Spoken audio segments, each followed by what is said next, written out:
Alright, so you're going to do your first powerlifting meet. I was inspired to make this video for people that need some advice for their first meet. Your first competition can be a lot, but before I do that, thank you for subscribing to my YouTube channel. Comment below if this helps you, like it, share it with a friend. I have another new onesie today. It's my brown beige one, and it's open in the back, which is cool. I'm really into these onesies lately, so obviously I purposely wore it for this video. Powerlifting meet. I've done several powerlifting meets now. I've been in powerlifting for a while. You're looking at about 10 years by now, and I've learned some things along the way. I'm still, competing and training and those sort of things, as well as into bodybuilding too. I gathered some information that I think was worth talking about in a video, because, to be very honest with you, there's a lot of rude people. It is what it is. There's a lot of inconsiderate and no etiquette in the industry.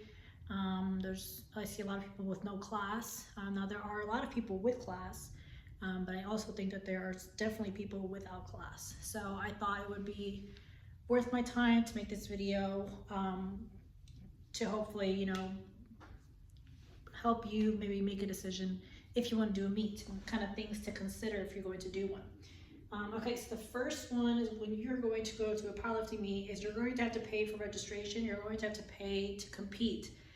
Powerlifting is like bodybuilding. You have to pay to participate, and it's not cheap. At least technically it's cheaper than bodybuilding, but if you are on a strict budget, or if you're smart with your money, your finances, and you want to know what's going in, what's going out, I'm going to tell you right now, it can add up really quickly if you're not careful. So in my opinion, you always want to get your money first. Don't try to store your cash out your money into all this no return on your investment type of high expense hobbies like the fitness industry, because you really don't get much money back. You're going to want to do it because you like it and you love it and it's your passion. So you want to make sure you allocate the funds to do this powerlifting stuff. So the first thing is, when you go to your powerlifting meet, or just like any competition for that matter, you want to establish your territory. Okay, so when you go over to a meet, now 10 years ago, before powerlifting was cool, the meets were held in hotels.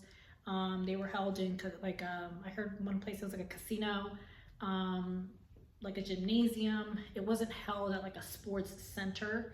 Nowadays it's a little bit more professional. People are kind of getting a little bit more legitimate, which comes with its flaws and its drawbacks, because there's going to be people that are not serious, and they make the sport look bad.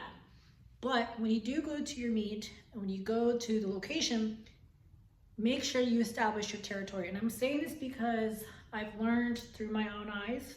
Fortunately for me, because I'm smart, I actually already knew this going in, because of the type of people that tend to be in the industry. But I've seen it firsthand where people are inconsiderate, they're rude, and they don't care about your space. So you want to establish your territory, put your stuff down, put maybe a little blanket or a towel. I usually take a towel and I put my stuff down. I lay out my stuff enough space, not like too much to the point where you look like a jerk, but enough to communicate that this is my territory, and that's it, right? So I think that's very important, because if you don't do that, people will literally walk on your stuff and they'll walk all over you.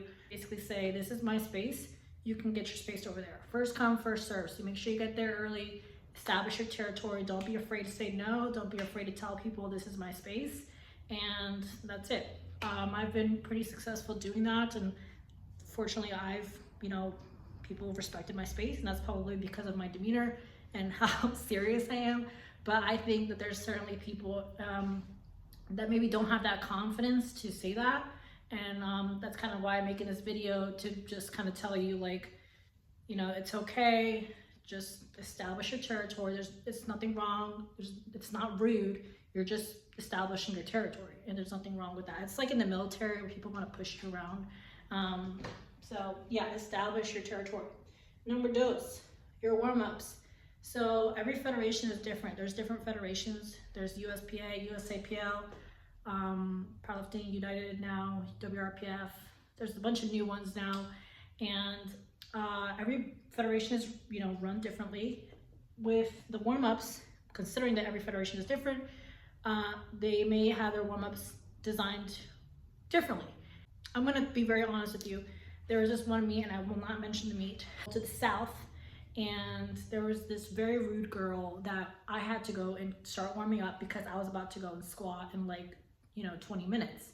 So I had to warm up, and the other rack was already full because there's already like 6 girls there, and you know, typically you don't want more than 5 people per rack per warm-up area because otherwise it gets too crowded and it gets unsafe. So she's with her little boyfriend with his pierced face, looks like a punk rock dude. Anywho, so she's here doing her squats and she's doing reps, and I just kind of, so you never want to ask, can I warm up? Because you shouldn't ask to warm up. You paid to be there, so you just demand, I'm going to warm up here. So I just go up to her, I'm like, I need to use the rack, I'm gonna go squat, you know, bada bing. I think I was pretty nice. So I was just like, you know, can I work in with you when you're done, whatever.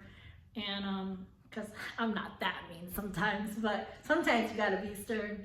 But anywho, so, and she basically said no, that she had to warm up because she had a big squat and she had reps and stuff. So that's just a pure example of how some people can be very rude, they can be inconsiderate. And obviously this is a federation that was, I won't mention federation, but it was a federation where people can be a little bit more stingy and kind of, they think that they run the show when they don't. And I won that meet anyways. But I don't know, I'm not a big fan of reps. Anyways, I do sleeves.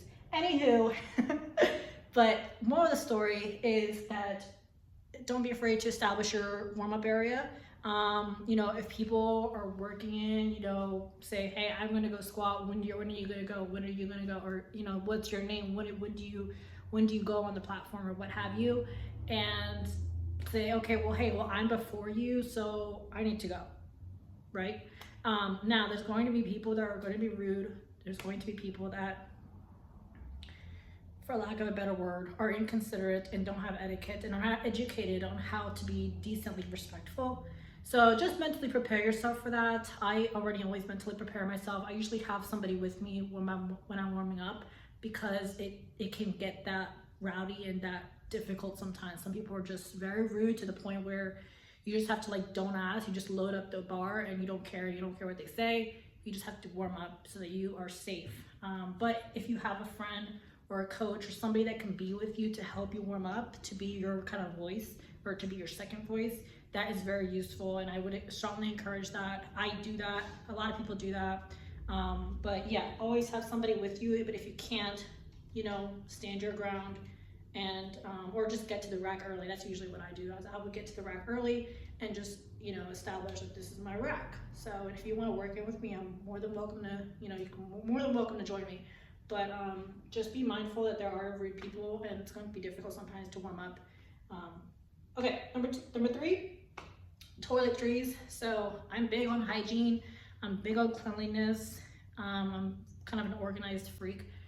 I'm kind of type A personality per se. But just be mindful that when you get in the toilet, because sometimes you're typically, depending on the federation, you are going to share bathrooms with men, not like at the same time, but you know, a man goes in, comes out, woman goes in, comes out, what have you. So you are, you know, sharing the same facility, and men typically are not as hygienic as women. Sometimes, not all the time. Take some toilet paper, take some toiletries, you know, some cotton out to clean your, you know, your booty. Or if you happen to urinate, sometimes people urinate when they're lifting because of all the stress. So, you know, make sure you're cleaning up after yourself. It is a meat, but you also want to be, you know, smell decently okay. And number 4, lastly, is kind of ties into numbers 1 and 2, which is obnoxious people. Again, depending on the federation, and I say this as kindly as I can, but there's really no way around it other than there's just obnoxious people. So now, I know I used to compete in USAPL. People can be rude there too. So it's not limited to the necessarily the federation. I think it's just the people in general and kind of what kind of people this industry attracts. So yeah, so I think that was useful. I think, you know, these are things that I've learned along the way. There are several other things that I've learned. I just wanted to break it down into 4. If this video does well, maybe I'll do another video. Thank you for subscribing to the best YouTube channel ever. Consider liking the video for more content like this, and I will see you in the next video.